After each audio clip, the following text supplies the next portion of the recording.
আসসালামু আলাইকুম, আশা করি সবাই ভালো আছেন। মসিয়ান তাফকাতের নতুন আরেকটি ভিডিওতে আপনাদেরকে স্বাগতম। আজকে আমরা আলোচনা করব অ্যাকশন এবং থ্রেমা নিয়ে। অ্যাকশন এবং থ্রেমা কি? Les accents et le tréma sont des signes graphiques placés sur une voyelle. Action এবং থ্রেমা হচ্ছে কিছু গ্রাফিক্যাল সাইন যেগুলো কিনা ফরাসি ভাওয়েলের উপর ব্যবহার করা হয়। Les accents en français sont les suivants: l'accent aigu, l'accent grave et l'accent circonflexe. মানে ফরাসি ভাষায় তিনটি অ্যাকশন রয়েছে। প্রথমটা হচ্ছে l'accent aigu, দ্বিতীয়টি হচ্ছে l'accent grave, তৃতীয়টি হচ্ছে l'accent circonflexe. L'accent aigu.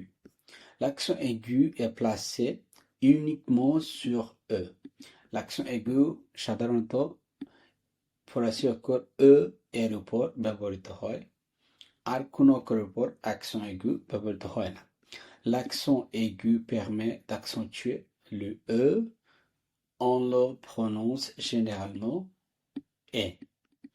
L'accent aigu সাধারণত E এর উপর ব্যবহৃত হয়। সাধারণত এটি হচ্ছে E, কিন্তু এটার উপর যখন একটি বাংলা রেফের মতো বসানো হয় সেটাকে বলে E accent aigu। এটার উচ্চারণ হচ্ছে একার বা এর মতো, যেমন N E accent aigu নে, E accent aigu P, E accent aigu E, épée, été. ওকে, একার বা এর মতো, যেমন নে, épée, été.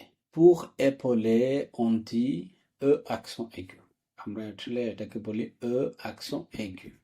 এরকম যদি থাকে তাহলে সেটাকে উচ্চারণ করা হয় E accent aigu। Exemple: épée, E accent aigu, P, E accent aigu E। এটাকে এরকম ভাবে উচ্চারণ করতে হবে: E accent aigu P, E accent aigu E। উচ্চারণ হচ্ছে épée। Quand deux E accents aigus se suivent, il faut prononcer distinctement les deux. যেমন créer, agréer। ওকে, এটা দুইটাকেই আলাদা আলাদা ভাবে দুইটাকেই উচ্চারণ করতে হবে এবং এটার মধ্যে একটা ডিফারেন্সিয়েশন থাকতে হবে। créer মানে হচ্ছে ক্রিয়েটেড বা তৈরি হয়েছিল, agréer হচ্ছে agreed বা approved অথবা অনুমোদিত। L'accent grave. L'accent grave apparaît sur le E, le A et le U. ফরাসি অক্ষর E, A, U এই তিনটি অক্ষরের উপর এই অ্যাকশনটি বসানো হয়ে থাকে। ওকে, যেমন par exemple la mère, le père, là-bas. L'accent grave permet d'accentuer le E. On le prononce généralement et. যেমন la mère না বলে বলতে হবে la mère, le père, là-bas, ou E accent grave একটু দীর্ঘায়িত করব। E accent grave এখানে দীর্ঘায়িত হবে, যেমন la mère, le père. On écrit E accent grave quand le E accentué est suivi d'une syllabe contenant un E muet. সিলাব মানে কোন একটি শব্দকে যখন উচ্চারণ করার জন্য আলাদা আলাদা করে ভাঙা হয় সেটাকে বলে সিলাব। যেমন এম এ এখানে একটি সিলাব, এক ও আরেকটি সিলাব। আমরা আকসন ধ্বনি ব্যবহার করি যখন পরবর্তী অংশে একটি এ মুয়ে আছে। মুয়ে মানে হচ্ছে ভেজা, যেমন যার নিজস্ব কোনো উচ্চারণ নাই। মের হবে না, মের। ওকে, le père, er, espère. Le E accent grave apparaît en finale de mot, se termine par S. Comme accès, après, auprès, des, excès,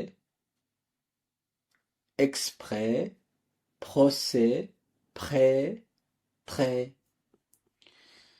On ne met pas d'accent quand le E est suivi par deux consonnes identiques. আমরা কোনো একটি এর উপরে accent বসাই না যখন এর পরে দুইটি আইডেন্টিক্যাল বা একই রকমের কনসোনেন্ট থাকে, যেমন হচ্ছে দুজেল, pay A দুজেল A bell, say A দুজেল A sell, Q U A দুজেল A quel. Placé sur le E, A, le U.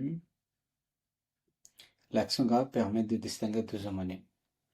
যখন কোনো ফরাসি শব্দ দেখতে একই রকম কিন্তু তাদের অর্থ ভিন্ন, তখন তাদেরকে ডিফারেন্সিয়েট করার জন্য কিন্তু অ্যাকশন গ্রাফ ব্যবহৃত হয়, যেমন আ এবং আ। এটা হচ্ছে avoir verbe conjugaison, il a, elle a, on a। আর এটা হচ্ছে প্রিপোজিশন আ, যেমন j'habite à Paris। লা হচ্ছে কোনো একটি আর্টিকেল ফেমিনিন হলে ডেফিনি লার্টিক ডেফিনি বা ডেফিনিট আর্টিকেলের ক্ষেত্রে আমরা বলি লা মেজন, লা ভয়েচুর। আর এটা হচ্ছে লা মানে এখানে, এখানে বা ওইখানে, এখানে সেখানে, এ অর্থে লা ব্যবহৃত হয়। উ, উ হচ্ছে অথবা, এই উ অ্যাকশন গ্রাভ, ও ইউ অ্যাকশন গ্রাভ হচ্ছে কোথায়। যেমন এখানে হচ্ছে দে এস, les articles, les partitifs। দে অ্যাকশন গ্রাভ এস হচ্ছে যেমন à partir de একই জিনিস। দে দুমা এভাবে লিখতে হয়, যেমন আগামীকাল থেকে দে দুমা, দে দুমা, দে দুমা, আগামীকাল থেকে বা à partir de, এই অর্থে হচ্ছে দে অ্যাকশন গ্রাভ এস। তৃতীয় l'accent হচ্ছে l'accent circonflexe. L'accent circonflexe est placé sur le E, A, U, O, I। এই অক্ষরগুলোর মধ্যে সাধারণত l'accent circonflexe বসানো হয়ে থাকে, যেমন la fête, le château, le côté, une île। l'accent circonflexe বিভিন্ন সিচুয়েশনে ইউজ করা হতে পারে। প্রথম সিচুয়েশন এরকম হতে পারে, l'accent circonflexe est parfois utilisé pour signaler une lettre disparue। এরকম হতে পারে যে এটা নির্দেশ করার জন্য সাধারণত এই অ্যাকশন এর পরে আরেকটি লেটার ছিল, সেটা ডিসপারু বা অদৃশ্য হয়ে গেছে। সাধারণত un centre hospitalier, un centre hospitalier, এখানে hospitalier জায়গায় এখানে কি বলা হচ্ছে হসপিটাল, তার মানে এখানে একটি এস ছিল অরিজিনালি, সেটা ভ্যানিশ হয়ে গেছে, সেটা নির্দেশ করার জন্য হতে পারে। যেমন আন হসপিটাল, আমরা যেরকম ফরাসি ভাষায় বলি হসপিটাল, যেমন আন হসপিটাল, ওকে, আন হসপিটাল হবে না, আন হসপিটাল, ওকে। ইন ফরে, যেমন আন ডোমেইন ফরেস্টিয়ে, ঠিক আছে, একটি জঙ্গল, ইন ফরে। আমরা যদি ইংলিশে বানান দেখি তাহলে সেটা এখানে একটা এস হওয়ার কথা, কিন্তু ফরাসি ভাষায় সেখানে ইন ফরে, ইন ফেত, ওকে, এখানে একটি এস ভ্যানিশ, যেমন ইন ফেত, okay. Parfois, l'accent circonflexe permet de faire la différence entre deux homonymes. দুটি ফরাসি শব্দ দেখতে একই রকম, উচ্চারণও প্রায় একই রকম, কিন্তু তাদের ব্যবহার এবং অর্থ ভিন্ন। এই সিচুয়েশনে আমরা ডিফারেন্সিয়েট করতেই l'accent circonflexe ব্যবহার করে থাকি। যেমন sur, sur হচ্ছে au-dessus de quelque chose, মানে কিছুর উপর, যেমন হচ্ছে par exemple si on dit le stylo est posé sur la table, ওকে, কলমটি টেবিলের উপরে রাখা হয়েছে। এরকম হতে পারে কোনো কিছু সম্বন্ধে আপনি নিশ্চিত, ওকে, est-ce que vous allez venir demain? Oui, bien sûr, ওকে, bien sûr মানে আপনি নিশ্চিত, অবশ্যই। দ্বিতীয় উদাহরণটি হচ্ছে যেমন জু ইন কান্টিতে, কোনো পরিমাণ বোঝাতে আমরা জু ব্যবহার করে থাকি কিছু অর্থে। আর এটা হচ্ছে জু le participe passé de devoir, ওকে, devoir ভার্বের participe passé হচ্ছে জু, ওকে। তো এই জু এবং এই জু দুইটার অর্থ ভিন্ন।